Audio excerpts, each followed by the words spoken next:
la famille. So hi everyone, my name is Steph Jansen. It's great to be talking to you. And I have to say this is a little nostalgic for me. I'm half French and I lived in the Netherlands for a few years, so it's really wonderful to be in front of a European audience again. So Alex and the family asked me to talk to you a little bit about fundraising. And I'm going to start by telling you a little about the fund that I work for now. I work for a venture capital fund. Then we're going to talk about how VCs make investment decisions. So my goal here really is to open a window into how VCs think so that you can fine tune your pitch to increase your chances of raising money in the future. And then I'll leave some time at the end for questions if you have any. All right, so just a little bit about us. OCB Partners is a $260 million VC fund headquartered in Los Angeles.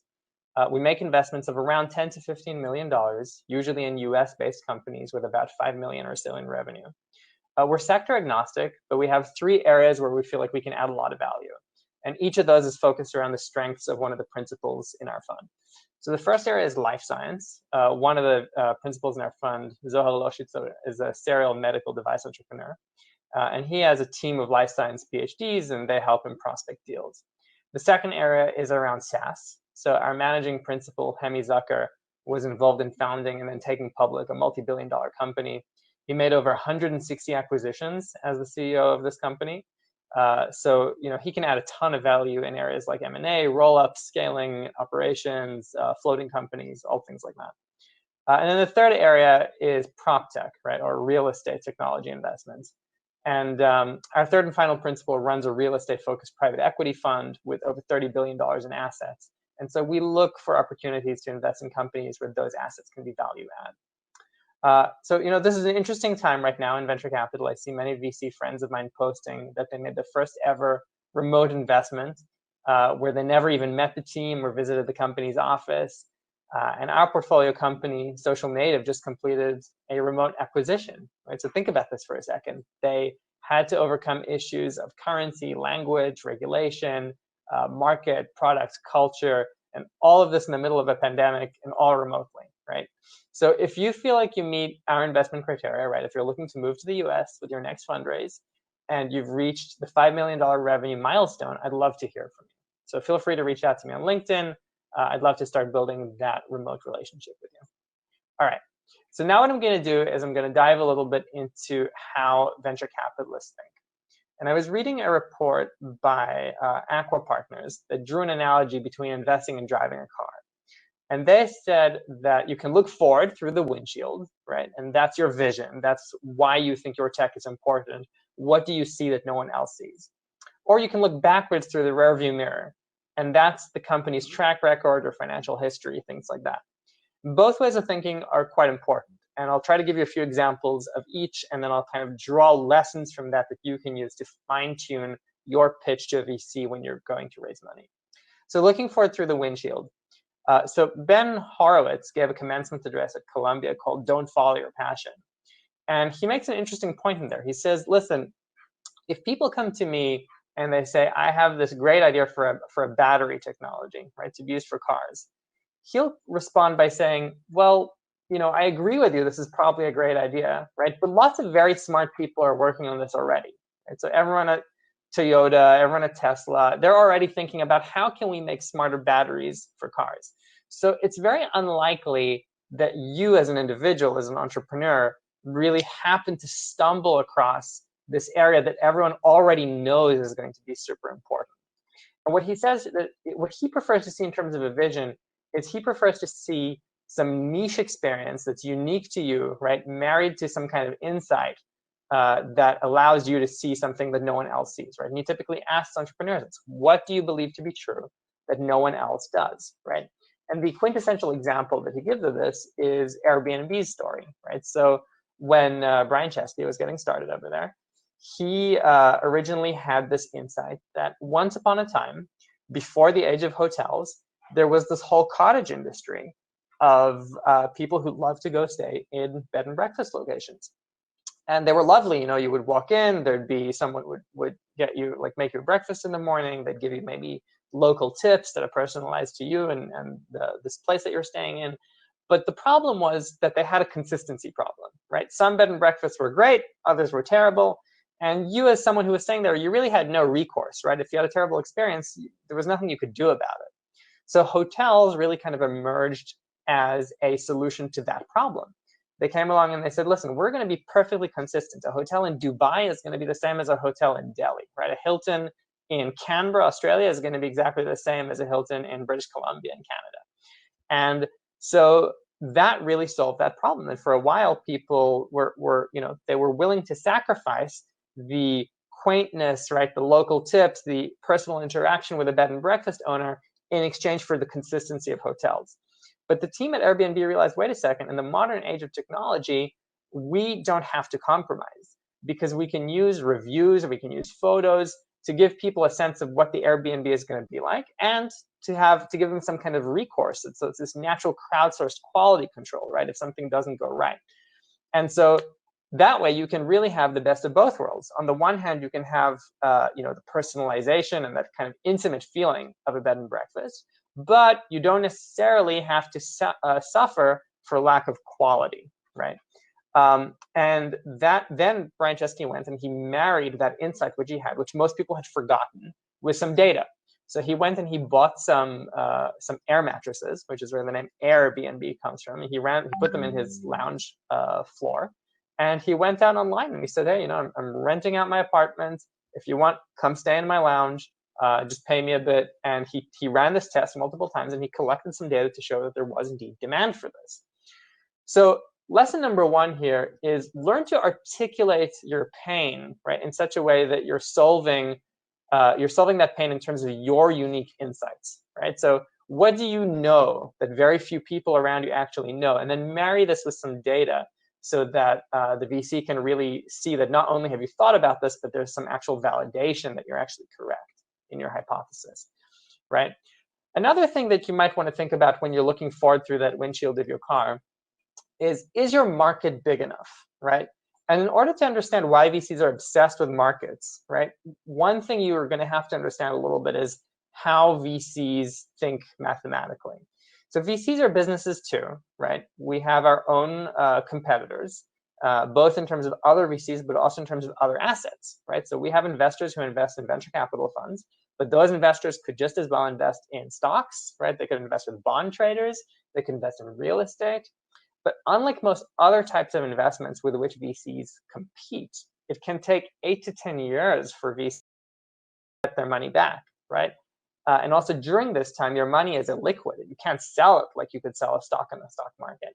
So to make up for these two critical disadvantages, right, the long time frame and the illiquidity of your stock, of your private equity stock, VCs can only attract investors to give them their money by aiming to make more money than those alternatives, right? So if in the long term bonds return roughly 5% and stocks return over the long term roughly 10%, VCs typically target a return of about 12% per year, sometimes even higher, in order to make up for the disadvantages of this particular type of investment.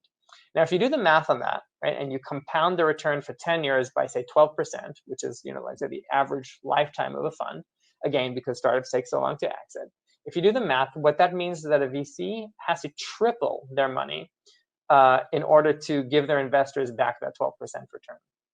And that's just to be competitive with those investors taking their money to the stock market. So if you're a $90 million fund, your goal is to produce about $270 million worth of returns, right, from that $90 million.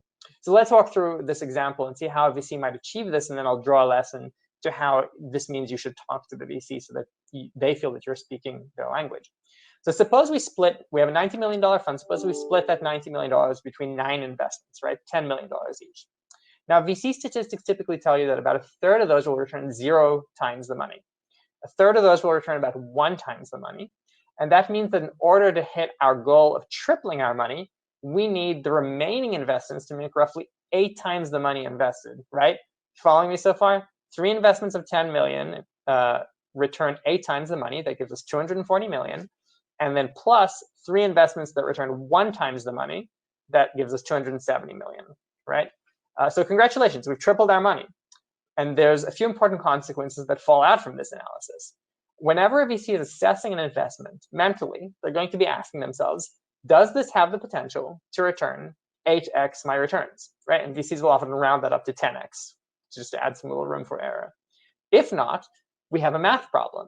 Because if our investments follow a statistical distribution of 1/3 failing, 1/3 flat, and 1/3 remaining, and the remaining 1/3 has to get us, say, if we decide that only gets us 4 times our money, we're not going to achieve our goal, right? So now that's how the math typically works for a Series A investor. As you get a little bit later stage, like in our fund, we mostly do Series B investments. The math changes a bit. Your chances of failure go down. So you might be willing to go into a deal if you have a high confidence interval of, returning 4 to 5 times your money. But I'm just kind of speaking generically over here. So generically speaking, the point is this. Lesson number 2. Understand that your VC has a mental multiple and make sure that you can draw them a path to that multiple, right? So you want to do this in a few different ways. Ideally, you want to show that you have a very large market, right? If you are making, I don't know, shoes for corgi dogs, right? Maybe that's a very, very niche market. Even if you capture 100% of that market, if I invest 10 million in you and the whole market is only $20 million, I just don't have a path to getting, that 8x return, right, for a Series A investor. So market size in this sense is just saying to the VC, here's how you can be confident, right, that if you need a $500 million exit, right, that you can actually get that. There's actually room for us to capture that kind of value from the market. The second thing you might want to do in order to highlight that path, right, to that mental multiple that the VC has is point to what people call exit comps. Right? So exit comps, just a very fancy way of saying, give examples of companies that are like yours, right? Now, there might not always be companies that are exactly like yours because you might be a first mover, but the closest possible example, right? So if you're a software company, give examples of other software companies that have created an exit in the space that you're looking through, that you're looking to do, so that you can actually show to the VC, listen, companies are somewhat like mine, maybe in other industries, but somewhat like mine. They sell for this much money, right? Or they go public and they're worth this much money when they go public. And in doing that, you're drawing a path for the VC to say, oh, okay, mentally, I need this much in order to return my fund. It's possible. With this investment, it's possible, right? Okay. Now, there are many other things we can talk about when looking at the windshield. We can talk about competition, right? So, for example, do you have intellectual property that prevents competitors from encroaching on your space, right? And then, of course, this depends on the industry that you're in. So in life sciences and medical devices, don't leave the house without intellectual property. In software, much less important because it's always easier to engineer around intellectual property and patents, right? But maybe there are other things you can do to defend yourself in those arenas. For example, are you an AI startup with very rare talent, right? It turns out that there's only like 11 people in the whole world who really understand this particular niche of artificial intelligence that you're going after, and you've hired 8 of them, right? That's a pretty impressive barrier to entry, right? Because now you're saying, well, there's only a handful of other people in the world who knows how to do this. I just don't think they could all really organize around making a company that could compete with ours. We already have the majority of the talent on this market. So I think, when looking through that forward-facing mirror, yeah, you could talk about competition. You could talk about your go-to-market, right? So, for example, is this a land grab strategy? Maybe there is no intellectual property. Maybe there is no barrier to entry at all, right? You're just the first person to realize that there's an opportunity over here, and you're going to go after it as aggressively and quickly as possible. That's fine. But if so, then ideally, as an investor, right, I want to see that there's a syndicate of other deep-pocketed investors around the table who are able to finance that kind of strategy, right? There's actually the money to make that thing work. So those are some examples of just kind of, again, looking forward and connecting with an investor on how they're thinking in order to increase your chance of your pitch being successful. Now, looking back through the rear view mirror, there are VCs will think about other things, and they'll typically think about these a little bit more quantitatively. So they'll look at your financials, right? And they'll ask questions like, are your forward-looking projections supported by your backward-looking historical actual information, right, that I can see in the past? So, for example, if your plan is hope for the best, there's a problem. But if you can show me clearly, right, that in the past, it cost me X to grow Y, right? Therefore, if I invest A, I can expect B, that's much better, right? You're actually showing the mechanism, you're showing the mathematics around how your growth works to an investor, and you can then give them a lot of confidence that their money will actually just pour a lot of fuel into this and make your investment run the distance.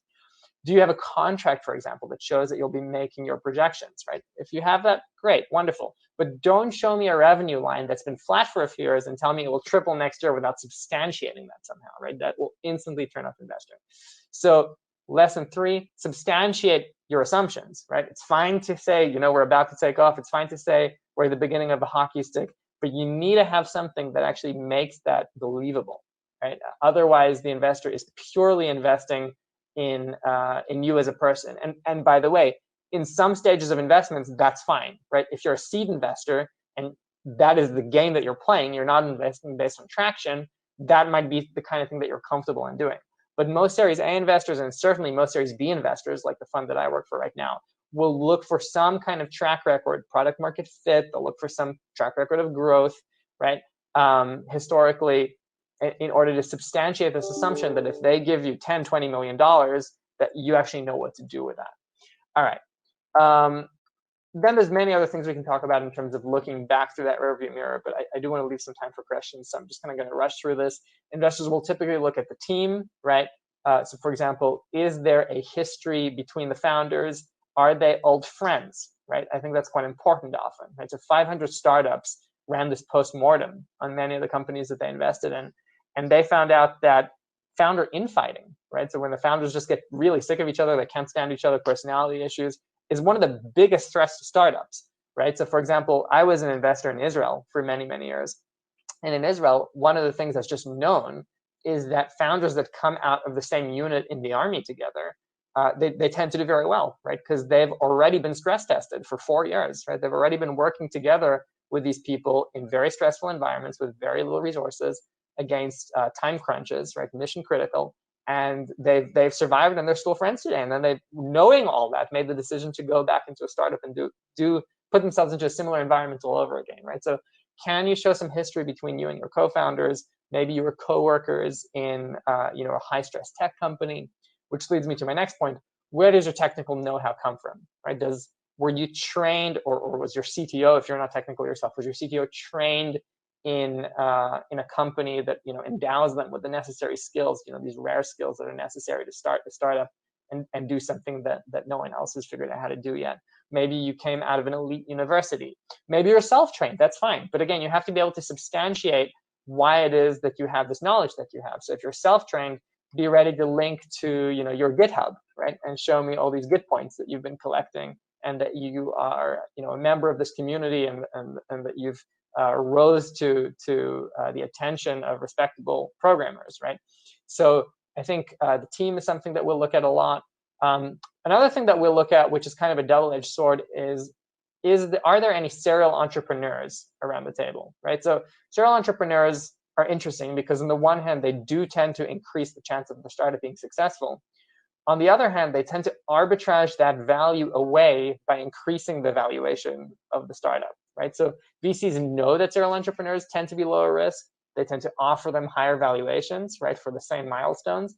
And then typically what that means is that the VC's returns will go down as a result of making that increase in valuation. So it's kind of interesting on whether you want to take that risk or not, but there's pros and cons to that as a venture capitalist.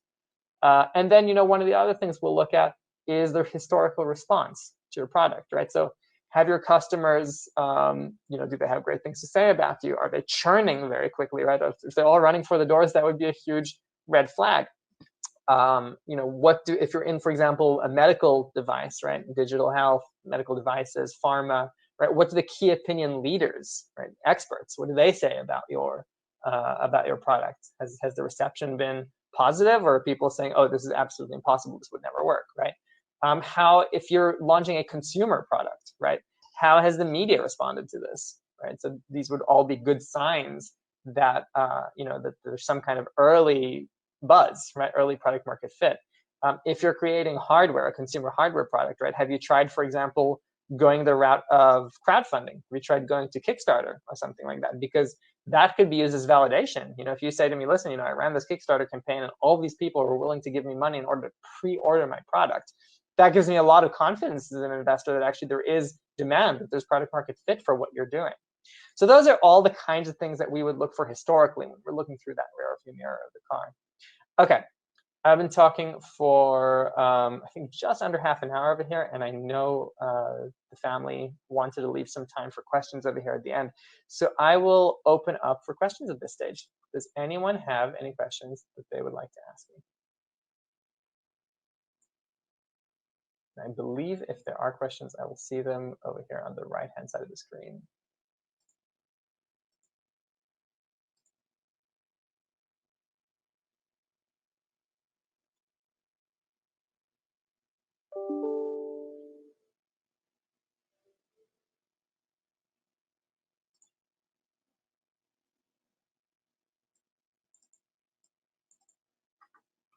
Okay, so I'm not seeing any questions here yet, so I'm just going to keep talking about something that I touched on before. Oh, here we go. I have a deep tech project. Is it possible to get funded in this time? All right, so let me clarify that question for people who don't know what deep tech is. So typically, deep tech refers to technology that is very, very cutting edge, right? There is the field is very new, right? It's not clear that there are any applications for it.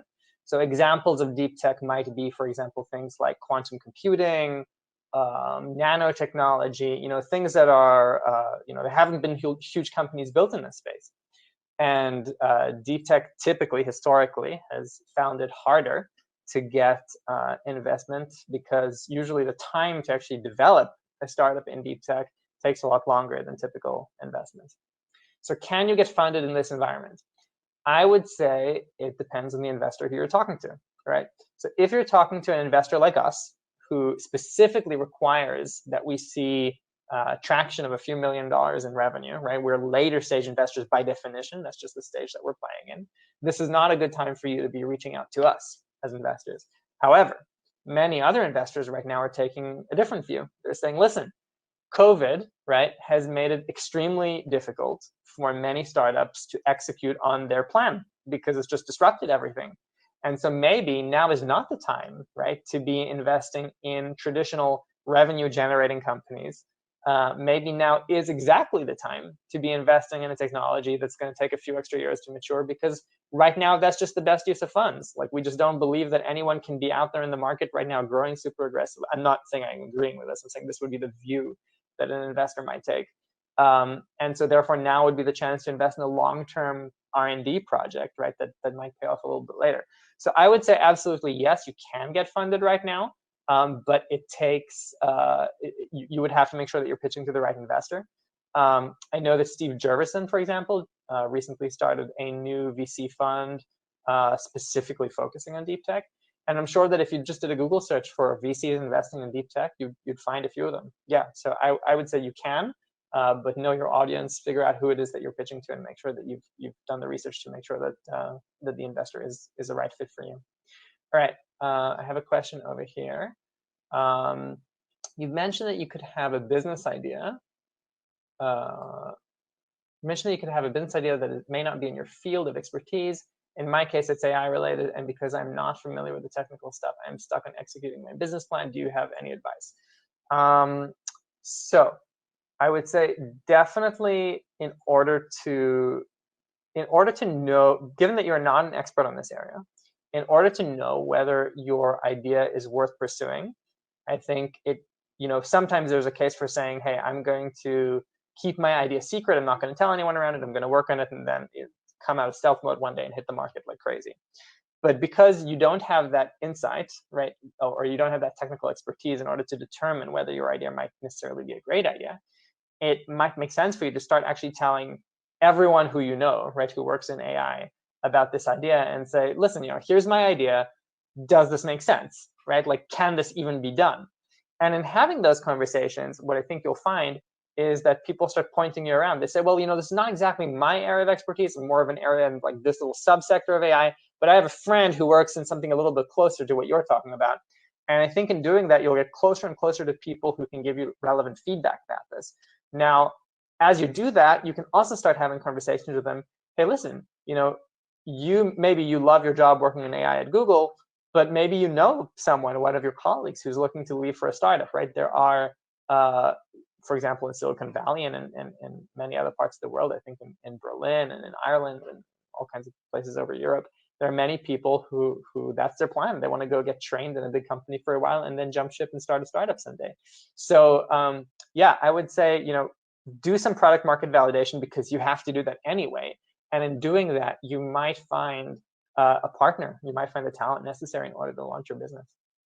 Okay, so here I see someone has pinned this. In the time of COVID, would you invest in a company without meeting physically the founder? Is the time frame longer or shorter than pre-COVID? So I mentioned at the top that, yeah, absolutely. I'm seeing several VCs make posts online now on LinkedIn saying, hey, we just made our first remote investment. We never met the company, never went to their office. But we've had many, many Zoom calls, right? Obviously did our diligence legally and financially to make sure the company is real. So yes, that is absolutely happening right now. Is it taking longer or shorter than pre-COVID? I think it's taking about the same. I don't think there's something magical about meeting someone in person that gives you this like, oh yeah, I know for sure that this is the right person. So yeah, I don't think that has changed. One thing I will say of COVID though is that it is possible that some investors in COVID are just a little bit more reluctant to deploy capital right now, right? So in that sense, it could be that there are fewer investors out there in the market. And just for that reason, it might take a little bit longer to find the right investor. But once you engage with the right investor, I think I don't see why the timing of the process would change. Let me see over here. Okay, so answered that question. I've answered that question. I think those are all the questions I have. There's one more thing I'll mention, and then if there are no more questions, I'll close the session. But I mentioned, for example, before that typically VC distributions fall into that 1/3 returning 0x the money, 1/3 returning 1x the money, and then 1/3 that we need to get to about 8x, right, in order to make that equation make sense from a VC perspective. In reality, it's often even more extreme than this. And the reason for this is because typically VC returns fall in what's called a power law distribution, meaning it's not exactly 1/3 that returns 0 and exactly 1/3 that returns 1x and 1/3 that returns the remaining 8 to 10x. Usually, you'll find many VCs where a single investment returns more than investments number 2 through to investment number n, right? Like the rest of the investments put together. And investment number 2 returns more than investment number 3 through to the remaining investments in the fund. So often, right, when VCs are asking themselves this question, oh, is this at least an 8xer? And again, just to reemphasize what I said earlier, this is mostly speaking from the perspective of a Series A investor, right? For later stage investors like us, we might be willing to accept a lower return if the risk is low enough. But for those investors, right, it might even make sense actually to go more extreme, right, and ask themselves, given that usually 1 or 2 investments will return almost our entire fund just between those 2 investments, right? Can this be a fund returner for us? So can we really see a situation, right? Are there comps? Are there examples out there of other startups that have created hundreds of millions of dollars in equity, right? That will make it possible for us to say, oh yeah, this could actually be one of those startups that does this for us. If the answer to that is no, right, then you have a problem. So yeah, that was, I guess, just one point I wanted to sharpen a little bit. So Naomi asks, what kind of companies are you investing in at the moment? And if you're looking at any specific sectors. So again, the 3 sectors, I know a few people kind of joined in the middle, so maybe this is worth repeating. The 3 sectors that we invest in are life sciences, we invest in software, or subscription software, and we invest in real estate or prop tech, right? And on the prop tech end, as I mentioned at the top, we have a partner in the fund who runs a $30 billion asset real estate focused private equity shop, right? So we use prop tech very liberally over here because his portfolio includes a very wide range of assets. So things like multifamily units, of course, commercial real estate, but then also things like solar panels, things like data centers, car parks, hotels, things like that, right? So we were just looking at making an investment in a robot that cleans solar panels, right? Because that's something that we can roll out into that portfolio and add value that way, not just by being an investor, but also by being a customer. So those are the kinds of investments that we generally aim to make, investments where we can actually not just add a check, but also add value. And you often hear entrepreneurs talk about this, right? So entrepreneurs will often talk about hey, listen, I'm looking not just for money, I'm looking for smart money, right? I'm looking for things, I'm looking to know how you as a VC add more than just a check, right? And this is something that you as an entrepreneur should ask your investor, right? How are you smart money? And I think this is good for two reasons. I think number one, you actually want smart money, and number two, I think this also just kind of flips the power dynamic a little bit with the investor, because investors are used to seeing 99 pitches for every one that they say yes to, right? So they reject usually almost 100% of the pitches that they see. And when you ask them, okay, like, I'd love to know how you smart money, I think this actually shows, it creates this sort of psychological scarcity mentality. It's like, oh, why is he asking me? Does this entrepreneur, does she have all these other investors lying around the table, and now she's trying to pick the one that's the smartest money from the bunch, right? So I think that also gives you just a little bit like of a psychological advantage as an entrepreneur as well. Let me see what else over here. I think I've answered everyone's questions. I think that is it. Okay, so we have a little bit of time left over. I know that we wanted to. Here, Naomi's asking if there are any last questions before we wrap up. So I'm just gonna loiter over here for about 15 seconds in case anyone wants to ask one last question.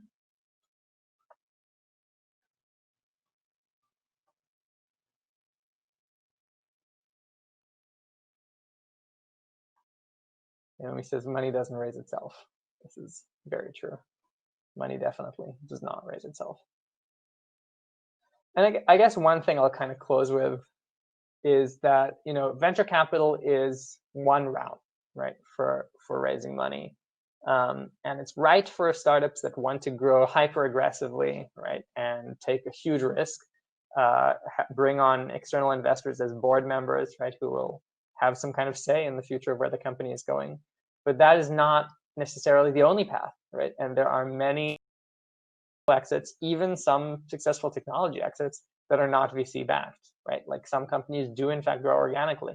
So that is another pathway that is always available to you. So just remember, VC investments are right for some types of startups, and they're not right for other types of startups. So don't feel, I'm a VC, and I come to this talk from that perspective, but don't feel pigeonholed by this talk to think that this is the only route that's available for you to grow your company. You absolutely can also grow more slowly, more organically as well. All right, I think I'm going to wrap up. This has been a pleasure. Thank you to the family for inviting me, and we're going to tap out. Naomi, over to you. Yeah. Hey, just wanted to say thank you so much, and I wanted to add as well the scarcity tip we give a lot to our entrepreneurs. Usama always says the cockiest you are in the room, the better it works.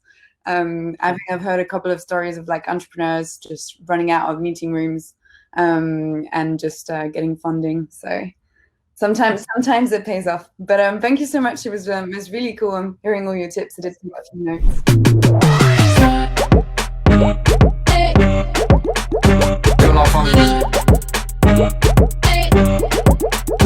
Good luck, family.